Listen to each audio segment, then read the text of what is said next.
धीरूभाई अंबानी, जिन्हें धीरूभाई भी कहा जाता था, भारत के प्रसिद्ध उद्योगपति थे। धीरजलाल हीरालाल अंबानी ने 1966 में रिलायंस टेक्सटाइल्स की स्थापना की। धीरूभाई अंबानी ने 300 रुपए वेतन में काम किया, लेकिन जब धीरूभाई ने दुनिया से अलविदा किया, उस समय उनकी संपत्ति 62,000 करोड़ से भी अधिक थी। धीरूभाई ने जिस मेहनत, ईमानदारी और लगन से तरक्की की है, उसी वजह से भारत का हर युवा उनसे प्रेरणा लेता है। धीरूभाई भारत ही नहीं, संसार के प्रेरणादायी व्यक्तियों में से एक थे। धीरजलाल हीरालाल अंबानी का जन्म 28 दिसंबर 1932 को गुजरात के जूनागढ़ जिले के छोटे से गांव चोरवाड़ में हुआ था। उनके पिता का नाम हीरालाल अंबानी और माता का नाम जमुनाबेन था। धीरूभाई अंबानी के पिता एक शिक्षक थे। धीरूभाई के 4 भाई बहन थे। उनकी शुरुआती जीवन कष्टमय थी। इतना बड़ा परिवार होने के कारण आर्थिक परेशानियों का सामना करना पड़ता था। इन्हीं सभी परेशानियों के कारण उन्हें स्कूली शिक्षा भी बीच में छोड़नी पड़ी। पिता की मदद करने के लिए धीरूभाई ने छोटे मोटे काम करने शुरू कर दिए थे। धीरूभाई ने पढ़ाई छोड़ने के बाद फल और नाश्ता बेचने का काम शुरू किया, लेकिन कुछ ज्यादा फायदा नहीं हुआ। उन्होंने गांव के पास एक धार्मिक स्थल पर पकोड़े बेचने का काम शुरू किया, लेकिन यह काम पूरी तरह पर्यटकों पर निर्भर था। जो साल के कुछ समय तो अच्छा चलता,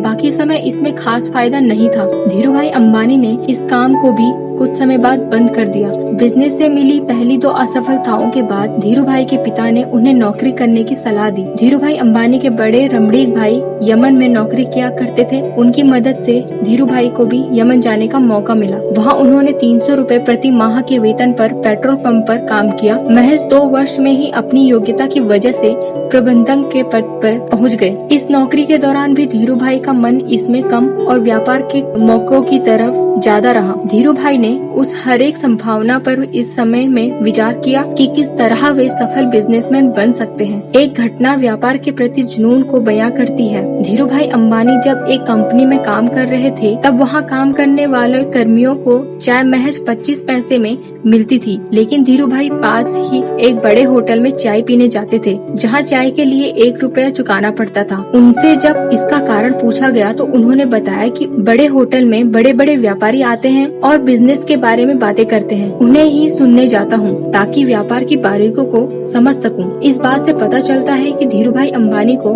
बिजनेस का कितना जुनून था। कुछ समय बाद यमन में आजादी के लिए आंदोलन शुरू हो गए। इस कारण वहाँ रह रहे भारतीयों के लिए व्यवसाय के सारे दरवाजे बंद कर दिए गए। इसके बाद लगभग 1950 के दशक के शुरुआती सालों में धीरूभाई अंबानी यमन से भारत लौट आए और अपने चचेरे भाई चंपकलाल दमानी के साथ मिलकर पॉलिएस्टर, धागे और मसालों के आयात निर्यात का व्यापार प्रारंभ किया। रिलायंस कमर्शियल कारपोरेशन की शुरुआत मस्जिद बंदर के नरसिम्हा स्ट्रीट पर एक छोटे से कार्यालय के साथ हुई। यहीं से जन्म हुआ रिलायंस कंपनी का। इस व्यापार के पीछे धीरूभाई का लक्ष्य मुनाफे पर ज्यादा ध्यान न देते हुए ज्यादा से ज्यादा उत्पादकों का निर्माण और उनकी गुणवत्ता पर था। इस दौरान अंबानी और उनका परिवार मुंबई के भुलेश्वर स्थित जय हिंद स्टेट में एक छोटे से अपार्टमेंट में रहता था। वर्ष 1965 में धीरूभाई अंबानी और चंपकलाल दमानी की व्यावसायिक साझेदारी समाप्त हो गई। दोनों के स्वभाव और व्यापार करने के तरीके बिल्कुल अलग थे, इसलिए ये साझेदारी ज्यादा लंबी नहीं चल पाई। एक और जहां दमानी एक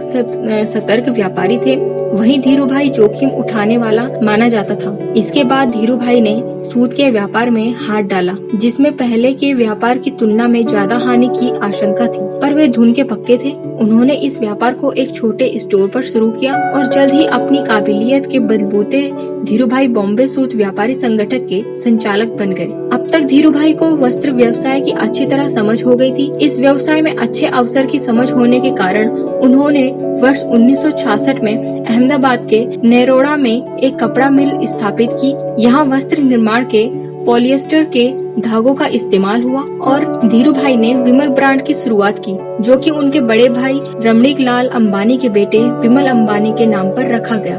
उन्होंने विमल ब्रांड का प्रचार प्रसार इतने बड़े पैमाने पर किया कि यह ब्रांड भारत के अंदरूनी इलाकों में भी एक घरेलू नाम बन गया। 1980 के दशक में धीरूभाई ने पॉलिएस्टर फिलामेंट यार्न निर्माण का सरकार से लाइसेंस लेने सफलता हासिल की। इसके बाद धीरूभाई सफलता की सीढ़ी चढ़ते गए। धीरूभाई को इक्विटी कल्प के भारत में प्रारंभ करने का श्रेय भी जाता है। जब 1977 में रिलायंस ने IPO जारी किया तब 58,000 से ज्यादा निवेशकों ने उसमें निवेश किया। धीरूभाई गुजरात और दूसरे राज्यों के ग्रामीण लोगों को आश्वस्त करने में सफल रहे कि जो उनके कंपनी के शेयर खरीदेगा उसे अपने निवेश पर केवल लाभ ही मिलेगा।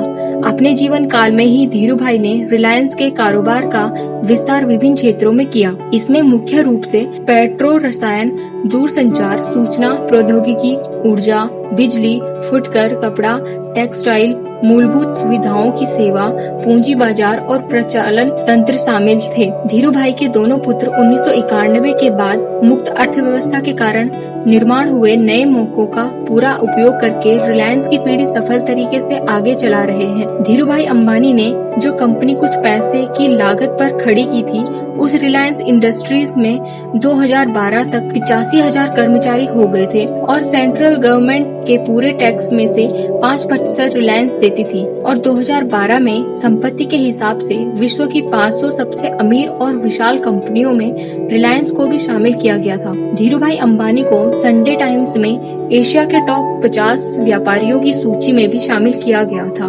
धीरूभाई अंबानी की मृत्यु दिल का दौरा पड़ने से हुई। इससे पहले भी उन्हें दिल का दौरा एक बार 1986 में पड़ चुका था, जिसमें उनके दाएं हाथ में लकवा मार गया था। 6 जुलाई 2002 को धीरूभाई अंबानी ने अपनी अंतिम सांसें ली।